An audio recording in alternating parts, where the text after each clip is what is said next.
péché. Alors que Dieu t'a mis dans la montagne, tu refuses la montagne. Les disciples ont reçu le baptême dans le Saint-Esprit et la puissance du Saint-Esprit dans une chambre haute qui symbolisait la sainteté. Et je ne parle pas de montagne physique, car aujourd'hui les gens vont sur des montagnes, mais dans le péché. Au lieu de gravir la montagne spirituelle, de l'obéissance, de la sainteté, de la consécration, vous gravissez des montagnes physiques et vous allez là-bas, vous commettez des impudicités, vous priez par orgueil, par jalousie. Ne gravissez pas des montagnes physiques, gravissez la montagne de la sainteté, de l'obéissance et de la discipline.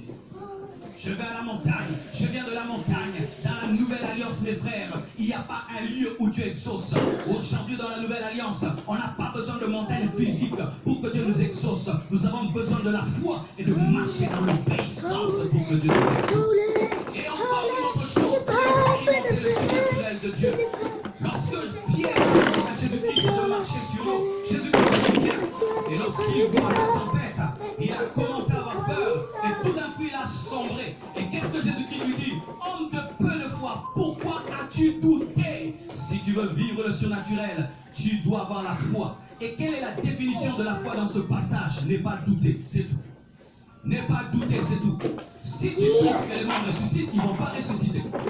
Si tu doutes que Dieu peut t'utiliser pour guérir, il t'utilisera jamais pour guérir. Si tu doutes que Dieu peut faire de toi un multimillionnaire qui peut soutenir son œuvre, cela n'arrivera pas. Ton problème, c'est que tu cherches le surnaturel, mais dans le doute. Tu crois que Dieu va utiliser tel, il va utiliser tel autre, mais jamais toi. C'est pourquoi ça n'arrive jamais. Nous voyons Pierre, lorsqu'il a cru, il a pu marcher sur l'eau. Il était au même niveau que Jésus-Christ. Jésus-Christ n'était pas un maître. Ils étaient au même niveau quand il avait la foi. Mais une fois qu'il a douté, il n'avait plus le même niveau. Est-ce que tu crois les choses que tu demandes à Dieu? Ou tu pries seulement par formalisme? Est-ce que vraiment tu t'attends, c'est que Dieu le fasse? Beaucoup de gens demandent, je vais marcher sur l'eau. Ils ne croient pas. Ils ne croient pas que Dieu peut le faire. Est-ce que tu crois que réellement Dieu peut te donner des enfants après 12 ans de mariage?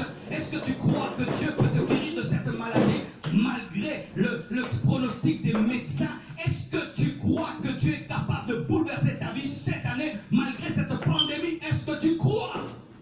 Si tu doutes, tu ne crois pas. Là où il y a le doute, il n'y a pas la foi. Là où il y a le doute, il n'y a pas la foi. Si tu veux vivre le surnaturel, tu dois avoir une intimité avec Dieu, une intimité avec Jésus, une intimité avec le Saint-Esprit. Tu dois être un homme de prière et tu dois prier dans l'obéissance, la montagne, mais tu ne dois pas douter. Tu ne dois pas douter. Si tu crois, tu verras. Mais si tu doutes, tu ne verras pas. Pierre s'est enfoncé parce qu'il doutait. Et ta vie s'enfonce parce que tu es rempli de doute. Et le doute provient de quoi? De la raison. Tu regardes l'eau et puis tu te dis, mais je vais finir par mourir. Parce que Pierre, c'était un pécheur. Donc il connaissait l'eau. Il connaissait l'eau. Et sa connaissance de pécheur ne l'a pas aidé. Ton problème, c'est ça. C'est que tu es un médecin et tu es malade. Tu maîtrises les virus. Tu maîtrises les bactéries. Tu maîtrises les microbes. Et là, tu n'as pas la capacité de croire en la guérison divine. Alors, regarder à l'eau. Oublie ta connaissance. Crois en Jésus-Christ et tu seras guéri. Alléluia. La foi. Et encore, il faut marcher. La Bible dit ceci. Jésus alla vers eux, marchant sur la mer. Tu peux avoir l'intimité. Tu peux prier. Tu peux obéir. Tu peux avoir la foi. Mais il y a une autre chose que tu dois faire. Tu dois aller et marcher.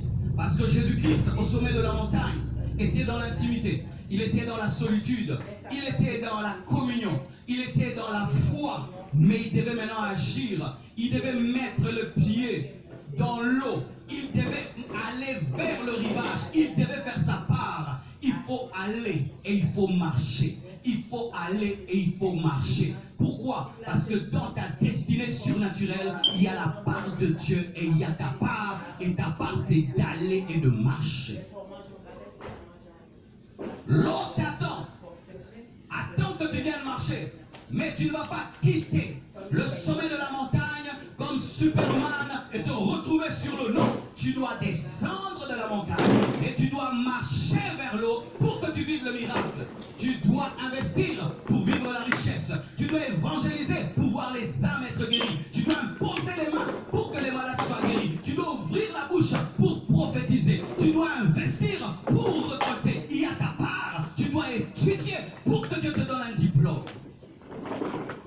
Le problème des chrétiens, ils veulent le surnaturel, mais ils ne veulent pas aller, ils ne veulent pas marcher. Dieu va tout faire, Dieu va tout faire, Dieu va tout faire. Non, non, non, ce sont les pieds de Pierre qui ont marché sur l'eau.